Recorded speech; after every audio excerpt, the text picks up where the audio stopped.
Part 3 حضرت موسیٰ علیہ السلام کا فرعون کو ہدایت کرنا اور موسیٰ کی قوم پر اللہ کا سخت عذاب۔ دین فار یو کے معزز ناظرین السلام علیکم۔ حضرت موسیٰ اپنے رب سے فرماتے ہیں، میں ڈرتا ہوں کہیں ایسا نہ ہو کہ مجھے فرعون مار ڈالے۔ پھر آپ اپنے رب سے التجا کرتے ہیں کہ ہارون کو میرا مددگار بنا، اس کی زبان اچھی ہے۔ اللہ تعالیٰ نے فرمایا، اے موسیٰ تجھے اور تیرے بھائی کو قوت بخشوں گا، تمہیں لوگوں پر غالب کروں گا۔ پھر موسیٰ علیہ السلام نے دعا کی، اے اللہ میرا سینہ کشادہ کر، میری زبان کی گرہ کھول دے تاکہ میں لوگوں سے بات کر سکوں، ہارون میرا مددگار ہوگا۔ اللہ نے فرمایا، تیری حاجتیں پوری ہوئیں۔ حضرت موسیٰ علیہ السلام اپنی بیوی سفورہ کے پاس کے تمام واقعہ سنایا اور کہا کہ جہاں ہو اسی جگہ پر قیام کرنا، میں اللہ کا پیغام لے کر فرعون کے پاس جا رہا ہوں۔ آپ عصا لے کر مصر روانہ ہوئے، وہاں پہنچ کر اپنے گھر والوں سے ملے، ان سے سارا ماجرا بیان کیا، ہارون کو خوشخبری سنائی، دونوں مل کر فرعون کے محل میں حاضر ہوئے۔ اچانک حضرت موسیٰ علیہ السلام کو دیکھ کر فرعون چیخ اٹھا اور کہا، اے موسیٰ تم نے میرے ساتھ اچھا سلوک نہیں کیا، میں نے تمہیں اولاد کی طرح پالا اور بڑا کیا، لیکن تم نے اس کا حق ادا نہیں کیا۔ مجھے معلوم ہوا کہ تم نے ایک شخص کو قتل کیا اور بھاگ گئے، بڑے عرصے تک نظر نہیں آئے، بتاؤ میں تمہارے ساتھ کیا سلوک کروں؟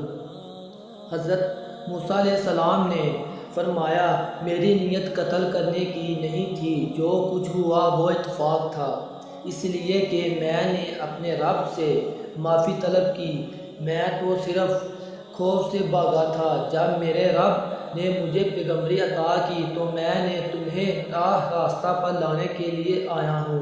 حضرت موسیٰ کی باتیں سن کر فرعون نے اپنے مصاحبوں اور درباریوں سے کہا کہ موسیٰ دیوانہ ہو گیا ہے اور عجیب و غریب باتیں کرتا ہے۔ حضرت موسیٰ علیہ السلام نے فرمایا کہ میں دیوانہ نہیں ہوں، میں سارے جہاں کے خالق خدا کا پیغام لے کر آیا ہوں، وہی پروردگار ہے، اگر تمہارے اندر ذرا برابر بھی سمجھ ہے تو سمجھ سکتے ہو۔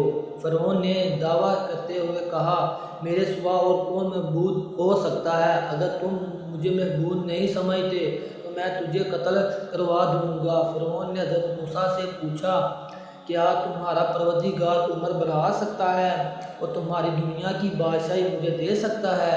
اس پر موسیٰ علیہ السلام نے جواب دیا کہ میرا پروردگار ہر شے پر قادر ہے۔ خدا نے حضرت موسیٰ علیہ السلام سے فرمایا کہ فرعون سے نرمی سے بات کرو جو دل میں اتر جانے والی ہو۔ فرعون نے پھر سوال کیا، خدا نے تمہیں پیغمبر بنایا ہے، اس کی تمہارے پاس کیا دلیل ہے؟ موسیٰ نے اپنا عصا زمین پر ڈال دیا تو وہ ایک خوفناک اسد کی شکل اختیار کر گیا۔ فرعون نے جب یہ معجزہ دیکھا تو خوف زدہ ہوا، پھر حضرت موسیٰ نے اسد کو اٹھایا تو وہ عصا بن گیا۔ فرعون نے درباریوں سے کہا کہ موسیٰ تو جادوگر ہے، یہ جادو کے زور پر تم لوگوں کو ملک سے نکال دے گا۔ فرعون کے مصاحبوں نے اسے مشورہ دیا کہ موسیٰ کے مقابلے کے لیے ملک بھر کے بڑے بڑے جادوگروں کو بلایا جائے، ان سے مقابلہ کرنا موسیٰ کے بس کی بات نہ ہوگی۔ چنانچہ جادوگروں کو تلاش کر کے فرعون کے دربار میں لایا گیا اور حضرت موسیٰ علیہ السلام کو بھی پیغام بھیجا کہ آئے اور جادوگروں سے مقابلہ کرے۔ حضرت موسیٰ علیہ السلام دربار میں پہنچے، ساتھ ہارون بھی تھے۔ فرعون نے موسیٰ سے کہا، اپنا کمال دکھاؤ۔ موسیٰ نے جادوگروں کو للکار کر کہا کہ آئیں اپنا جادو کا کمال دکھائیں۔ جادوگر اپنے ساتھ رسیاں بھی لائے تھے، جادوگروں نے اپنی اپنی رسیاں زمین پر ڈال دیں تو وہ بڑے بڑے سانپ بن کر رینگنے لگے۔ حضرت موسیٰ علیہ السلام نے بھی اپنا عصا زمین پر ڈال دیا تو وہ اسد بن کر تمام سانپوں کو نگل گیا۔ یہ معجزہ دیکھ کر جادوگر حیرت میں پڑ گئے۔ موسیٰ علیہ السلام نے فرمایا کہ حق اور باطل ظاہر ہو گئے۔ تمام جادوگر معجزہ دیکھ کر سجدے میں گر گئے اور کہنے لگے کہ ہم موسیٰ اور ہارون علیہ السلام کے دین پر ایمان لے آئے، اور کہا کہ موسیٰ حق پر ہے اور سچا ہے۔ جادوگر کی زبان موسیٰ اور ہارون کی تعریف سن کر فرعون نے جادوگروں سے کہا میں تم کو سزا دوں گا اور تمہارے ہاتھ اور پاؤں کٹا دوں گا۔ جادوگروں نے فرعون کو جواب دیا کہ ہمیں کوئی خوف نہیں ہے، ہمیں پروردگار کی طرف جانا ہے، وہی ہمارے گناہوں کو معاف کرے گا۔ حضرت موسیٰ علیہ السلام نے فرعون کے رویے سے مایوس ہو کر اللہ سے دعا کی، اللہ فرعون کو سزا دے، وہ لوگوں کو گمراہ کر رہا ہے، اس کے پاس مال دولت ہے، اس لیے عیش کی زندگی بسر کر رہا ہے لیکن ایمان نہیں لاتا۔ فرعون اللہ کا منکر تھا۔ ایک روز اس نے اپنے وزیر بانوں کو حکم دیا کہ میں خدا کو دیکھنا چاہتا ہوں، اس لیے ایک بہت اونچا مینار تعمیر کرو، میں اس پر چڑھ کر خدا کو دیکھوں گا۔ فرعون کے کہنے پر درباریوں نے ایک بلند بالا مینار تعمیر کیا، وہ اتنا اونچا تھا کہ اپنی جگہ پر برقرار نہ رہ سکا اور دھرم سے زمین بوس ہو گیا۔ حضرت موسیٰ علیہ السلام نے دعا کی تھی، اللہ نے سن لی۔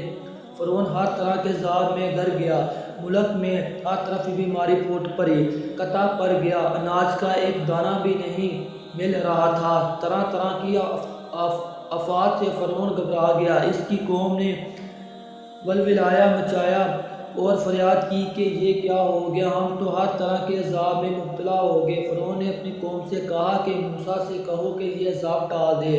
فرعون کے مشورے پر لوگ حضرت موسیٰ علیہ السلام کے پاس آئے اور کہنے لگے کہ ہم سب عذاب میں مبتلا ہو گئے ہیں، ہمارے پاس اناج نہیں رہے، ہم فاقہ کر رہے ہیں، بیماریوں سے بھی تنگ آ چکے ہیں، ہمارے اندر اب اتنی سخت نہیں کہ ہم برداشت کر سکیں۔ ان کی حالت دیکھ کر حضرت موسیٰ علیہ السلام کو تو رحم آ گیا، آپ نے اللہ سے دعا کی تو عذاب ٹل گیا۔ کچھ عرصہ تک امتنان سے رہے، پھر دوبارہ گناہوں میں مبتلا ہو گئے اور عذاب کو بھول گئے۔ اللہ نے پھر ان پر عذاب نازل کیا تو حضرت موسیٰ علیہ السلام کے پاس آئے اور گناہوں کا اعتراف کیا، اپنی گمراہ کن حرکتوں پر ندام ہوئے کہ کیا کہا کہ ہم موسیٰ اور ہارون کے رب پر ایمان لے آئے ہیں۔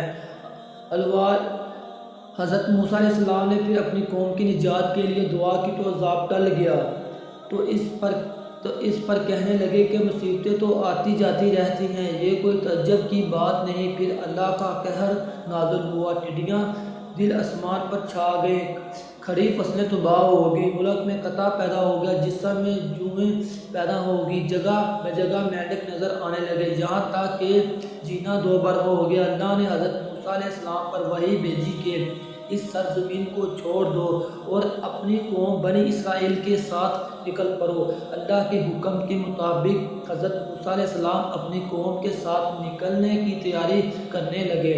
اسی دوران مصر میں وبا پھوٹ پڑی، کتبی بڑی تعداد میں مرنے لگے، ہر گھر سے نعش نکلتی تھی۔ اسی دوران بنی اسرائیل مصر سے جانے لگے، ان کے ملک سے نکلنے پر کسی نے توجہ نہیں دی، اس لیے کہ ہر طرف نفسا نفسی کا عالم تھا۔